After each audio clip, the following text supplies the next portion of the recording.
Good morning, students. Welcome to physical education class of class plus 2. Today we are going to discuss about the chapter psychology and sports. In this module we are going to cover sports psychology, coping strategies, personality and its dimensions and type theories. What is psychology? The scientific study of the human mind and its functions, especially those affecting behavior in a given context, is called psychology. Psychology studies about the mental characteristics or attitude of a person or a group. Sports psychology.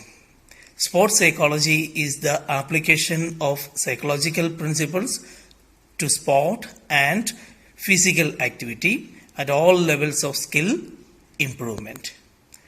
Anxiety. Anxiety is an unpleasant feeling related with uneasy fear or worry. Anxiety is a chronic fear that limits our ability to carry out normal function. What are the symptoms of anxiety? Sweating palms, urge to urinate, increased respiration rate, increased heart rate, etc. are considered as the symptoms of anxiety. This construct can be divided into two basic sections: state anxiety and trait anxiety. State anxiety is specific to certain situation or environment, while trait anxiety is specific to a certain person or team, regardless of the situation. Think of state anxiety as something that happens periodically but not randomly, and trait anxiety as something that always happens no matter the environment. Too much or too little of either can negatively affect performance.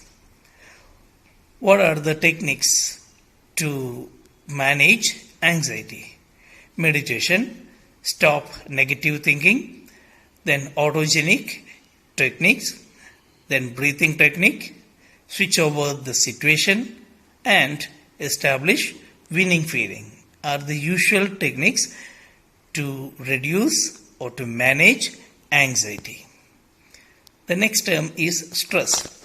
Stress is a condition or circumstances which can disturb the normal physical or mental health of a person, or it's a state of mental or emotional strain or tension resulting from adverse or demanding circumstances. Types of stress. There are two types: acute and chronic. Acute stress. This type of stress can be seen commonly in day-to-day life. In sports, running and doing exercises are considered as an acute stress. Horse riding on a roller coaster is an example of acute stress. But these stresses are followed by a pleasant feeling.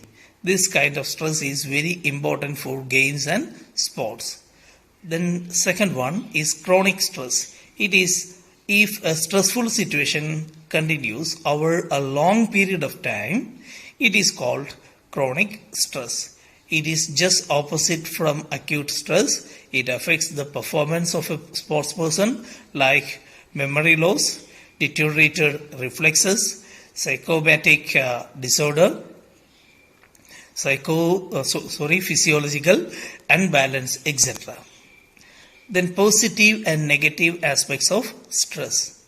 Stress is an individual's perception of an event and differs from individual to individual. What are the positive aspects? Optimum level of stress may enhance the performance of a sports person. Sports psychologists suggest moderate dose of stress is essential for a sportsman while performing. The negative aspects. Stress can cause headache, allergies, cold, asthma, hypertension, backache, fatigue, and diabetes. Physical symptoms like tension in muscle, anxiety, dizziness, fast heartbeat, sweating, fear, etc. can occur. The third one, stress may lead to serious health problems and may weaken the immunity power of the body. What are the stress management ways or methodologies? First one, to take part in recreational activity and participate in outdoor activities, build self-confidence, and active participation in the activities that the person participates, create positive environment for living as well as for activities, and finally the relaxation techniques are to be followed. What are the coping strategies? Coping is the way to deal with unfavorable situations in a better manner. It is the conscious efforts to overcome from the unsolved problem or ability to tolerate unfavorable condition. Two types of coping strategies are there.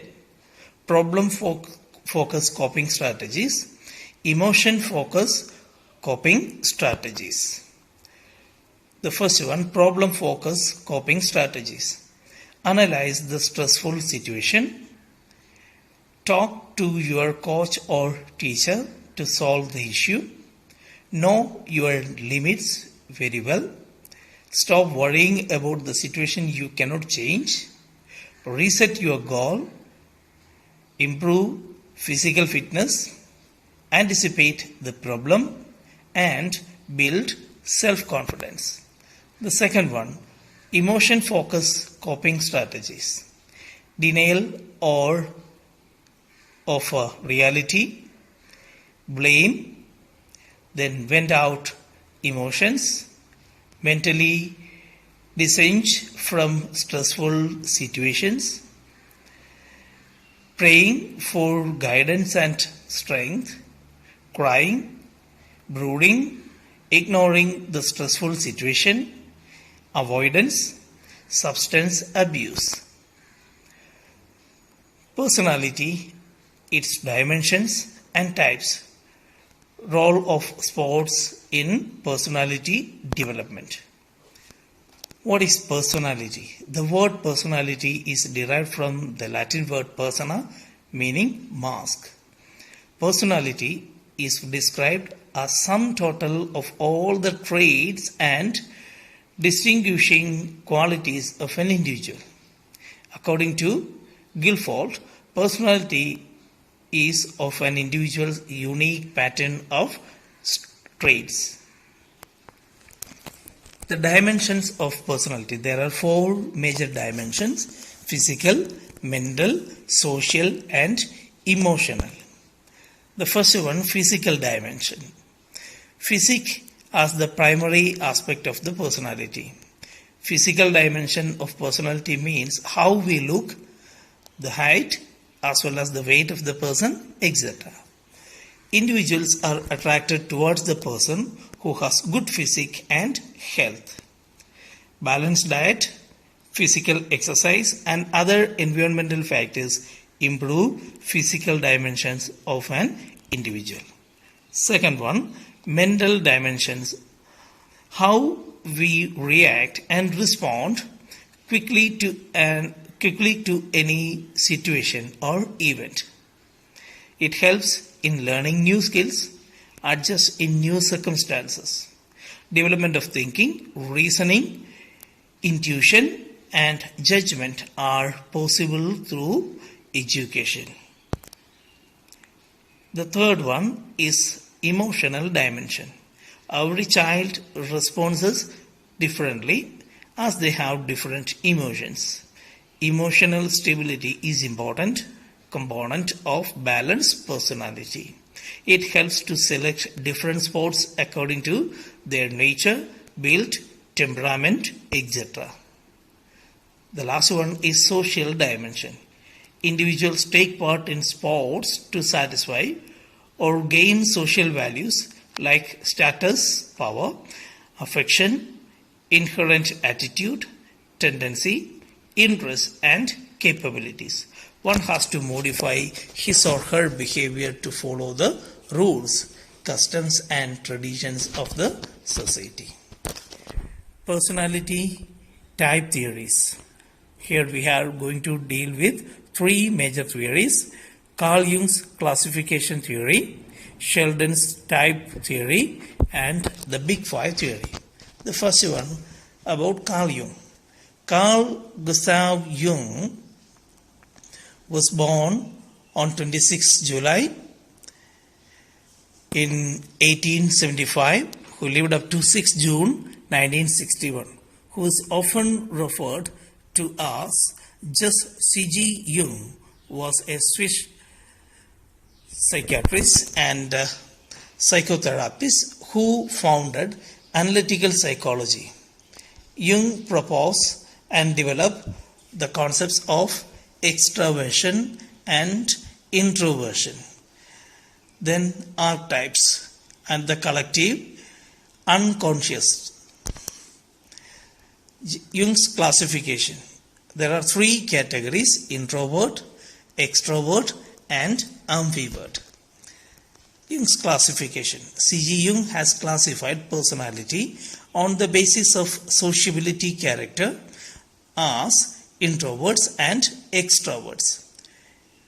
Introverts are described as people who share characteristics such as shyness, social withdrawal, and tendency to talk less. Because of these characteristics, these people appear to be self-concentrated and self-centered, unable to adjust easily in social situations. They are not easily suggestible. They are future-oriented, very sensible and rigid in ideas. The next one, extroverts. They share a tendency to be outgoing, friendly, talkative, and social in nature. They prefer social contacts, generous, sportive, and courageous. They are happy-go-lucky persons and show interest in present reality than future. They express their feelings openly, take decisions quickly, and act upon quickly. They are not affected easily by difficulties. Then ambiverts. There are only few people who are pure introverts and pure extroverts. The remaining majority of people possesses both the qualities of introverts and extroverts. The next one is about Sheldon. In 1950s, William Sheldon became interested in the variety of human bodies. He built upon earlier work done by Ernest Krushmer in 1930s. Krushmer believed that there was a relationship between three different physical types and certain psychological disorders. His research, although involving thousands of institutionalized patients, was suspect because he failed to control for age, and schizophrenics were considerably younger than the bipolar patients and so more likely to be thinner. Three types of bodies are there according to William Sheldon: ectomorph, endomorph, and mesomorph. Sheldon's classification. He has divided people into three types. Endomorphic. These people will have soft, fat, and round body, having predominance of abdominal region. They are sociable and relaxed, can be compared to picnic type. Then ectomorphic. These are the people who are tall, thin, and flat-chested, having the skin, bones, and neural structure predominantly. They are shy, reserved, and self-conscious. can be compared with aesthetic or leptosomatic type. Then mesomorphic. These people are well built with heavy and strong muscles appear predominantly. They are physically active, noisy, adventurous by nature and can be compared to athletic. The Big Five personality model. Personality is usually broken into components called Big Five, which are openness to experience, conscientiousness, agreeableness, extroversion, neuroticism or emotionality. Openness to experience. It is one of the big five personality factors, which means being creative and open to new ideas. This factor indicates how open mind a person is. They have creative thinking and have flexible attitude. Those who are in high openness will be having unusual ideas and art, imaginative, creative, curious, daring, and they take risk. Then they are open to new different ideas and flexible attitude. But those who are low in openness will be conventional, enjoy having routines, less creative, less curious, down to earth, and having no flexibility. The next one is conscientiousness. Conscientiousness is used to describe the degree to which person is organized, how disciplined he or she is, and can describe how careful a person is in certain situation. The characteristics. Those who are high in conscientiousness, they are hardworking, deliberated, neat and systematic, perfectionist, and highly dependable. But those who are low will be less goal-oriented, then antisocial, having criminal behavior, not very dependable. The next one is agreeableness, a personality dimension that describes the individual's propensity. Someone with agreeableness factor is good-natured, cooperative, and trusting. They have an optimistic view of human nature. They get along well with others. They have a difficulty. They can't give criticism and they are not able to stand up for themselves to others. Those who are high in agreeableness will be warm and helpful, friendly, put aside their own interests, cooperative and generous, control their negative emotions. But those who are low will be suspicious, unfriendly, self-centered, uncooperative, then manipulate their social relationships. Then extraversion. Extraversion is defined as a behavior where someone enjoys being around people more than being alone. An example of extraversion is when someone always likes to be around people and enjoys being the center of attention. The people, those who are high in extraversion, will be highly involved in social situation, talkative, assertive, active, and energetic. But those who are low, they will be less involved in social situations, quiet, reserved, shy, and silent. Neuroticism. Neuroticism is the tendency to experience negative emotions such as anger, anxiety, or depression. It is sometimes called emotional instability. The people, those who are high in neuroticism, will be under anxiety and self-consciousness, depression, impulsiveness, angry hostility, The people, those who are low in neuroticism, will be calm, even tempered, hardy, and unemotional. What is development? On average, levels of agreeableness and conscientiousness typically increase. Extraversion, neuroticism, and openness tend to decrease. This is the end of the video module. Thank you for watching this video. Stay at home, stay safe.